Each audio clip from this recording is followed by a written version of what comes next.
Unichi ana tashqariga chiqarib oling, qitir-qitir qilgan ovoz chiqib qolyapti-da. Ichim yiqildi. Endi turaversa. Bugun shogird bilan savol-javob o'ynaymiz, faqat noto'g'ri javob berish kerak. Ketdi, 5 ta savolingizni bering. 5 savol. Futbol arena nima qildi? Osh qilinadi. Maktabda nima qildi? Mol baqiladi. Dilor akam qanaqa ovoz chiqaradi? Miyav deydi. Ko'chada itlar ursa kim ajratadi? Sichqonlar ajratadi. Taksichilar nima ish qiladi? Raisipadi bizga o'xshab. To'yxonalar bor, ash nimaga kerak? Mol boqqanga. Ha, gullar ekiladi ko'chalarga. Ash nimaga ekiladi? Ustidan spam qilish kerak.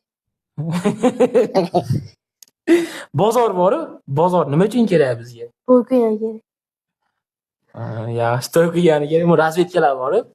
Ashunga nimaga ishlatamiz biz razvedkani? Xonani isitgan. Bu petlichka bor-ku. Nimaga kerak? Yevorgan. Yevoring unda. Bo'ldi, 5 ta bo'ldi.